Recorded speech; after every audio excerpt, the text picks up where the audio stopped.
I'm Eric Stark. Darn glad to meet you. I'm Mike Gross. It's been that long since we've been together here for the Low Post. Glad to be back in. Absolutely. Thrilled to be back. Doing this show. I've got a couple of topics. One, I know our friend Jeff Rubenthal is going to love this topic. We're going to talk about Brett Favre. Because you can't get enough Brett Favre. I think everybody's had enough. I'm a big Brett Favre fan. I was a Packer fan for many years. And I've had enough of it, too. I got to see him wear purple the other day, and it just didn't look good. There's two teams that Brett Favre went, the Packer fans would turn against him. The Minnesota Vikings, Chicago Bears, it just wasn't going to work. And I almost feel like, Brett, I'm sorry, if you couldn't find other teams to play for, you don't play for them. He looked horrible out there in that purple, and he didn't play very well. Granted, how lame is it? He wants to miss all of training camp and just come back and do it. It's he wants the cake, the ice cream, and everything else too. It just was too much. He really does, and he thinks that he's earned that. I think there's an interesting thing that I think is going on here. There's a lot of NFL players who retire and at the end of the season, and then their body kind of gets well over the summer. August rolls around, training camp, and they kind of think, man, I'd like to get into it again. And if they had a team that was enabling them to do whatever they want to do, you'd probably see a lot of NFL players who would pull some of this stuff like Brett Favre is pulling.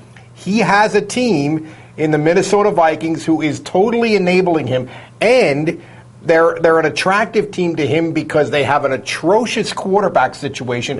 But in every other way, they're pretty good. Yes, they have a chance to be pretty good, and they could be a real good defense, a real good ground game with Adrian Peterson, and kind of let Brett Favre not have as huge a role as he has traditionally had in the teams that he's been on. But the problem with it is another part of it. Brad Childress, real nice guy, kind of a mellow guy. I don't think you're getting away with this with Bill Parcells. No. Or Bill Belichick. You know what I mean? Exactly. So there's so many things here that sort of have made this a cushy landing spot for Brett Favre. But I'm not sure that it's in the best interest of the Minnesota Vikings. I'm not sure it's in the best interest of Brad Childress because his job's on the line right now without question. And I got to believe that a lot of those Minnesota Viking players are saying, hey, you kind of blew off training camp. You're not paying the price that all of us pay to be a part of this. You're not really tugging on the rope the same way we are. It's a very strange situation, and I don't think it's a good situation for very many people. But Brett Favre can't say goodbye.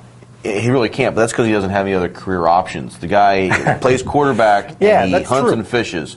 He's not going to be a broadcaster. He's not going to be a coach. That just doesn't work for him. You're right. I think that's part of this, too. And Joe Montana was interviewed recently, and he said he would have loved to come back. When August hits, your body feels better. You don't want to give it up. But he knew better, and he said he has a knee now. He still walks with a limp. Favre doesn't know when to say goodbye. Now, I thought he had a great time with the Jets until his arm got sore and he couldn't throw. They were 8-3.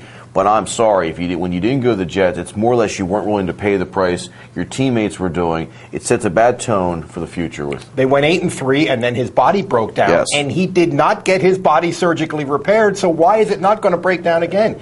And the Minnesota Vikings are thinking Super Bowl. If you're going to the Super Bowl, you're not going to play 11 games. You're going to play like 19 or 20 games. I mean, there's so many things about this that can blow up.